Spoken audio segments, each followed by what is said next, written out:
A Mile for Every Year provides insight and resources to readers and followers looking to better their health and well-being. I'd like to introduce you to my friend, Jim Truncali. Hey, Jim. Hi, Candace. Jim is a good friend of mine. He's also my yoga instructor and my massage therapist. And this is going back, I don't know, 3-4 years now. So, Jim, before we get started on the content, why don't you give us a little background on yourself? Sure. I've been involved with health and wellness for quite a while. I first became a massage therapist 13 years ago. I've been a yoga practitioner for a little over 18 years, and I've been a yoga instructor for 3 years. Okay. So, yeah. And you also like biking. That's a really big thing you talk about a lot. Yeah, I'm a competitive cyclist. I've been training and doing that now for about 5 years. Excellent. Well, I'm really excited that you're here. One of the reasons why you are here is you and I had some discussions surrounding stress and massage. And you had introduced me to the concept of self-massage. Mm-hmm. And I know that it's really something that I don't hear a lot of people talk about. And I know it's something that could benefit a lot of the readers and viewers. So one of the reasons why I asked you to come in for a segment was so that we could talk a little bit about what it is, the benefits of it, and then how people can, take advantage of it. Sound good? Yeah. Excellent. So I have like lots of questions, as you know, okay. But before we go into those, why don't you give us a little background on what self-massage is? Okay. So self-massage is, just using certain techniques to help relax yourself, relax your muscles, relax your body and mind, essentially. So there's all kinds of different tools that we have available for us now, other than just our hands, which make it a lot easier. Right. And you had mentioned like foam rollers and a ball, and what were those things you were talking about that like they go around your shoulder or like massage your? Oh, right. The hooks, they're massage cane. Okay. So yeah, those are really good for getting into the knots on the back. Very good. Well, I know that you've been a massage therapist for a long time. When did you start really thinking about self-massage? Like, how long ago? And why? So, I would say pretty, I would, right out of massage school, during massage school, I believe that we actually did exercises in massage school that was self-massage. Okay. And some of the exercises were simple, such that you would just massage your shoulder. You could just reach back and give a stretch and massage your neck and massage down your arm. Right. And, after you do that, you kind of take a pause and realize, wow, that actually, just that little bit of massage created an effect. Right. And you just kind of can go from there. And you had mentioned in our first discussion that you thought about self-massage because it's something that, as a massage therapist, you're always giving a massage to someone else, but that we as individuals also could benefit from that. And so you think it's important, that was one of the reasons why you thought it was important to start talking about it. Absolutely. So, massage can really benefit you on a daily basis. And unfortunately for most of us, access to a massage therapist on a daily basis isn't possible. Right. So, but access to your own hands and access to massage tools are available on a daily basis. So you can utilize those to help, with any issues that you might have until you can schedule your massage. Excellent. So let's talk a little bit about, I see you, every 2 weeks? I try to. What is the difference between self-massage and me physically coming to see you as my massage therapist? What's the difference, first of all? Yeah, so there's a lot of differences. There's definitely a lot of similarities as well. I would say, the main difference is that, you can do self-massage at any time. You don't have to schedule that appointment or pay any money. On the other hand, when you're doing self-massage, a lot of times you can't really relax as much as you can when somebody else is doing the work. I mean, you're the one who's putting in the effort, doing the work. And so in that regard, self-massage can be seen as a workout depending on how you do it. Okay. I know for myself, when I'm down on the floor using my foam roller, I'm using my arms, I'm using my core, and I'm almost basically doing a core workout while I'm doing the massage. But I'm also getting some length in the connective tissue. I'm releasing adhesions and knots and tension in the muscles. Okay. So yeah, that would be, I think, the major difference. The major difference. What are you've already talked about the benefits of self-massage. Okay, so I'm going to be selfish here in my question. So I travel a lot. I work out all the time. You know, sometimes it's my shoulders. Sometimes it's my hip flexors. I definitely feel it in my feet if I've had a long hike. If I had to look at self-massages related to physical activity, how can self-massage assist people in terms of stretching, like before or after workouts? Yeah, so I would think they could go right along with stretching both before and after workouts. So the self-massage can definitely help you to perform during your workouts, okay. and then can help you to relieve stress and recover after your workouts. So the muscle tissue before a workout a lot of times can be stiff. Okay, yeah. So if it is stiff, I'm like my shoulders are stiff, right? Yeah. Or my feet need to get warmed up to go on sprinting or running.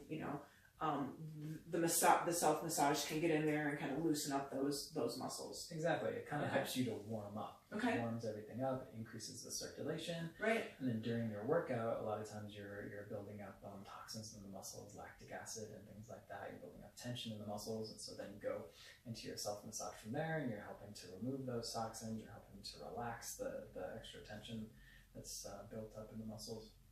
Awesome. Well, I know that I love massages, and for a long time I never really saw the benefit, and then when I had started to go and I just saw how much tension was physically in my body, and I started to feel when that tension would be released, that's when I kind of got hooked years ago. And so now I try to go because, as you know, I've actually had issues with my forearms because they're tight from working out, to the point where like I couldn't actually hold a jar. So I know there's a ton of benefit in prevention, which is really good. So if I had to look at what I might do in between seeing you as or any massage therapist, what type of self-massage do I want to really try to focus on in between seeing my massage therapist? So I would say that if there was one style of self-massage that you could do that'd be the most effective, I'd say it'd be foam rolling. Okay. Foam rolling really allows you to get into a lot of different areas of the body, and major areas like your back, your legs. Okay.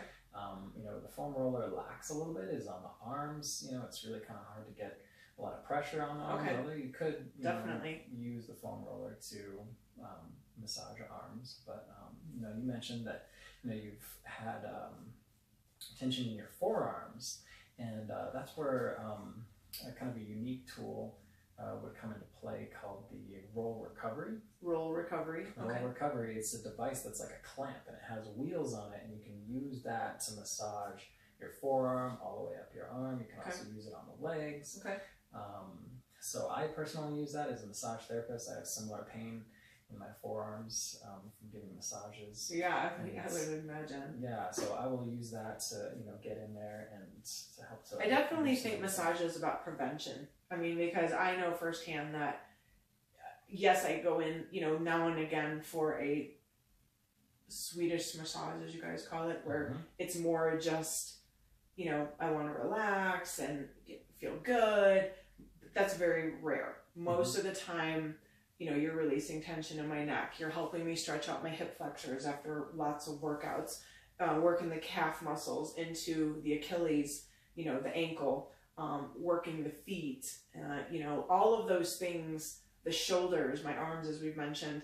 I have seen if I don't take care of those parts of my body, then I end up with, like I said, debilitating circumstances on my forearms.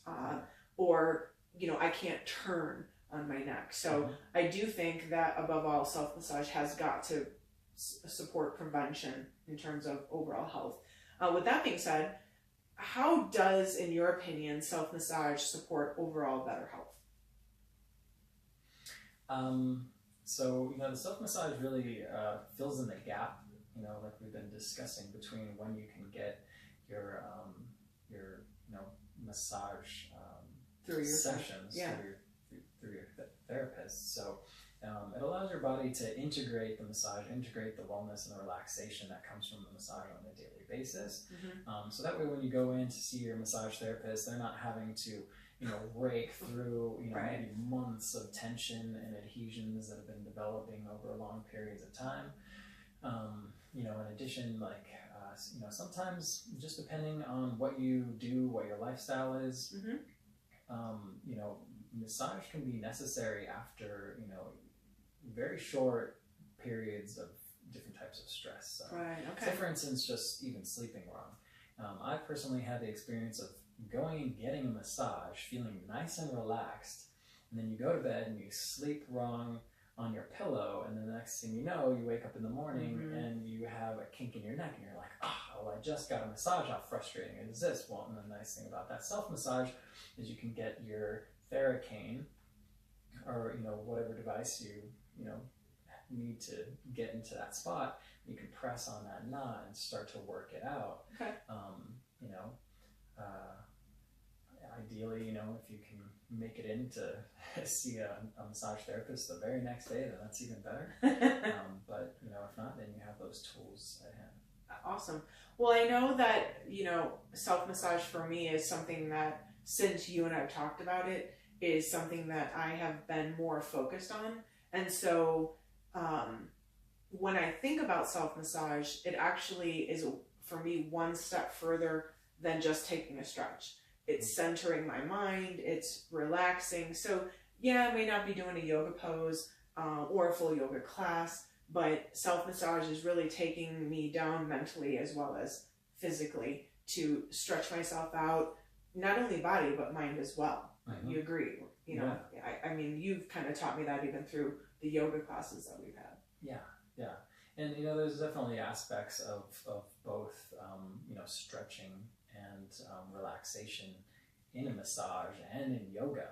I think, you know, a lot of yoga has some very, you know, soothing massage type qualities. I would agree, to it, for you know, sure. when you're, you know, working into certain stretches, or if you're rolling on your back or rolling from side to side, you know, you're compressing muscles, relaxing things. So yeah, both massage and yoga integrate very well, and they definitely complement each other. Good. Well, I really think that today was valuable. I know that those, you know, viewing and readers of the Mouth for Every Year journal series, you know, I know that it's important to them to really focus on nourishing the body as well as, you know, achieving goals and running and all that good stuff. So I think today was valuable. I just want to kind of sum it up for everybody. Obviously, self-massage is something that's important. It's preventative. There's tools out there that can help us. You talked about the foam roller is very common. I think a lot of people know what that is. And in my blog coming up, I'll talk a little bit about what those tools are more specifically. You also talked about a cradle. And then what was the last one you talked about? The one that does the arm? Yeah. The roll recovery. The roll recovery. So those are the main ones that we were talking about. If you can get to a yoga class, I think that's always beneficial too. If you know, say have a couple weeks or a month between one massage and another with a therapist, definitely yoga I think helps. But I really appreciate you joining us today, because I think that even for me, I learned something more than, you know, I knew before in talking with you. So thanks a lot. Absolutely. You're very welcome. Thank you.